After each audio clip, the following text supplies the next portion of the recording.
Family, hi, great you. Welcome to another new Truth and Love the Church with your brother Joseph. So there's something that is actually happening, concerning Rwanda, the DRC, and we now have South Africa going in there and all those things. So for those who don't know what's happening, this is just a snippet of some clips. It may not be the entire thing, but it will actually give you a certain clue. M23 is really a political problem which can be solved by discussion.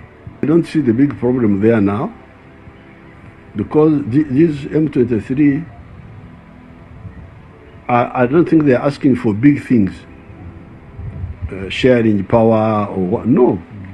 I hear they are talking about, I have asked them to send me their minimum demands. Yes. What are you demanding?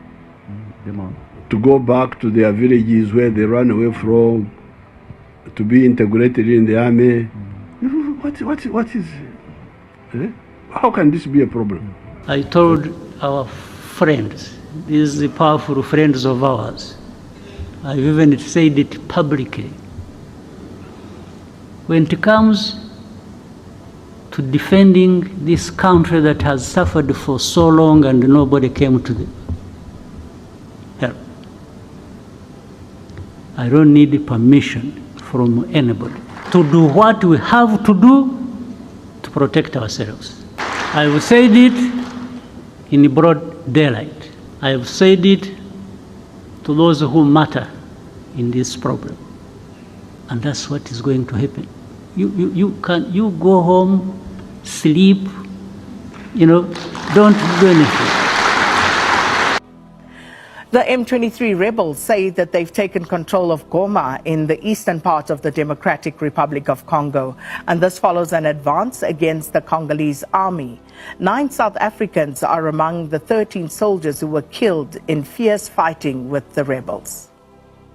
The Rwanda-backed M23 rebels have quickly gained ground this month in the east of the DRC. The rebels had earlier ordered defending government forces to disarm and surrender, saying that they were preparing to enter and take control. Now, following negotiations, the rebels had allowed army officers to leave Goma by boat for Bukavu. For the last 2 days, on Monday and today this morning, I spoke with the President of South Africa, who sought me out to speak with me on this matter because of their involvement in Eastern Congo. And he's also there pretending to be playing a peacemaker role.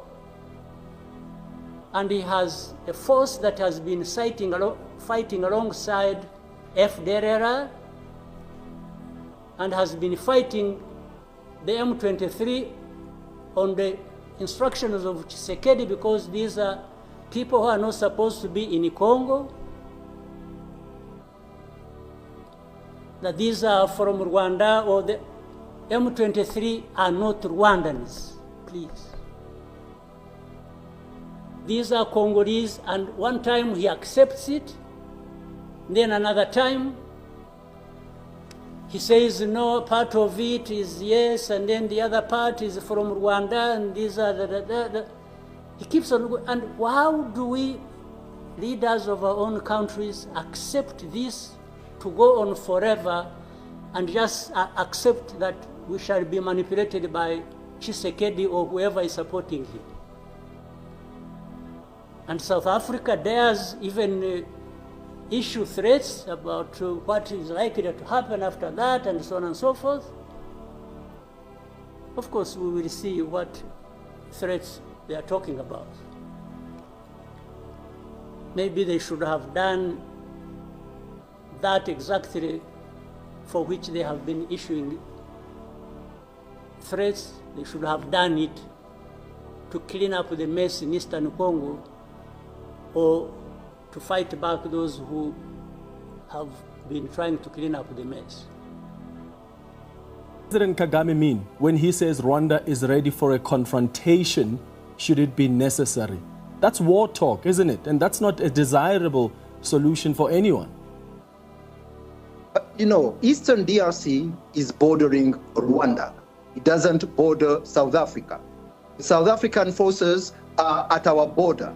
We have no Rwandan forces at the border of South Africa. So we are in our country. So we don't have any aggressive posture against South Africa, but we are ready to defend ourselves if we are attacked by a coalition, including South African forces. What gives you the confidence in your strength as Rwanda for a possible confrontation? Do you have the support of Israel? Do you have the support of the US? I saw your Israeli counterpart tweeted earlier saying he's had a conversation with you and that you discussed extensive cooperation between your nations, and you briefed each other about also what's happening in the Middle East. Do you have the support of Israel and the US in what's happening currently in the Eastern DRC? Rwanda have good relations with many countries, including Israel, and our cooperation is extensive with all those countries. But as I said, we have first and foremost the support of our people. We are on our territory. We have foreign forces across our border who have an aggressive posture. So, of course, if we are attacked, we will defend ourselves. Distinguished colleagues, 2 days ago we met in this chamber and discussed the worrisome developments in the situation in the Eastern DRC. Over the past 48 hours, the situation has significantly deteriorated, especially with the seizure of Doma, where there are more than 1 million civilians located. Russia firmly condemns the actions of M23. We call for a swift cessation of hostilities and a withdrawal of the rebels of the illegal armed formation from the towns, villages and territory they have seized. We also urge external forces to cease their support for M23 and to recall their military units. There's a need without delay to resume the negotiation process in Luanda. We must not allow a spillover of the escalation which could threaten the lives of people on both sides of the border and is likely to turn into an interstate conflict on a regional scale. So during a Thursday live service, this is what Prophet enjoyed to say, concerning South Africa. And I just, put up some few videos of things that he also had said months back and some of those things. So I just want you to listen. Tanking, rather. This is South Africa. But one thing I had, see, I even wrote it. Come and see this. See, this is what I had. This. Said it's because of Israel. Israel. You wrote it 3 times. 3 times. Wow. Said Israel. Said because there is a problem in the nation that my people Israel have been sued by a country that is called South Africa. Said, and I decreed from beyond the age of time that whosoever curses Israel, I'll curse them.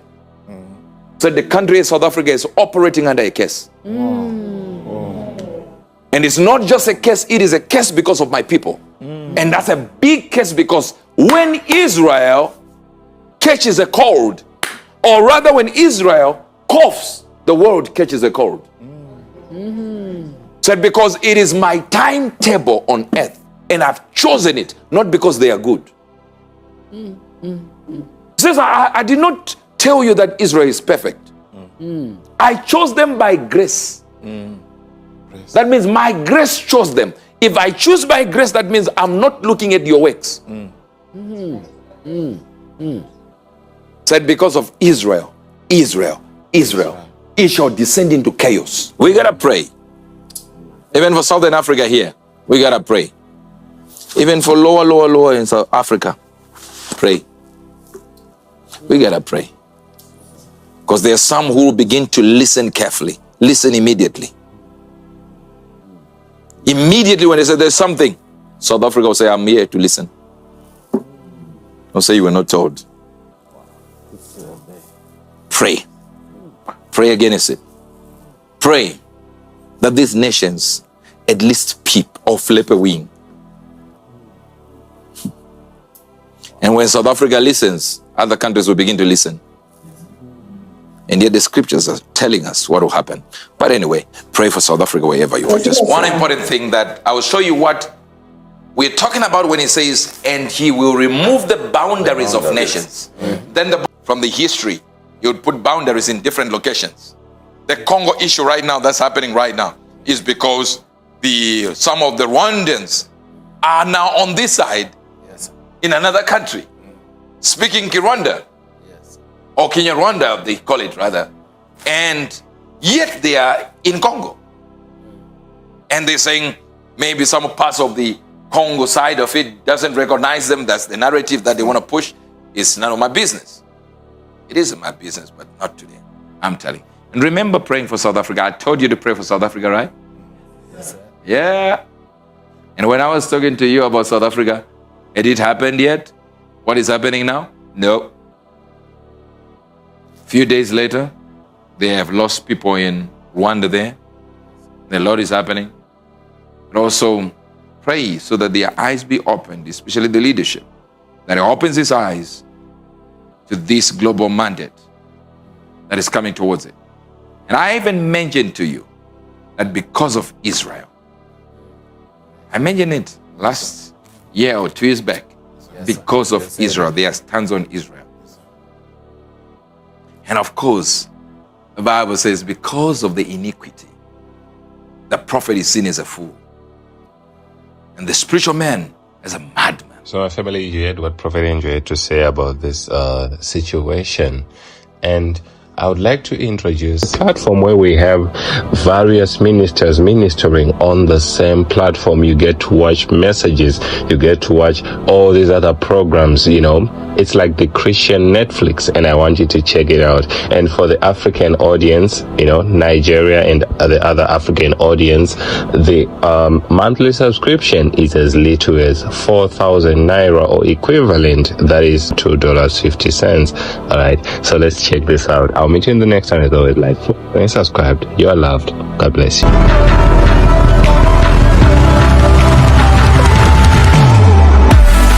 For just $6, unpack the ultimate Christian streaming experience. Dive into life-changing sermons, gripping and heartwarming shows, epic, soul-stirring movies, and spirit-lifting music. Stay informed with up-to-the-minute news and explore powerful, thought-provoking documentaries and docuseries. Ignite young minds with dynamic and engaging youth and kids programs. Alpha TV has everything you need and more. Subscribe now to get started.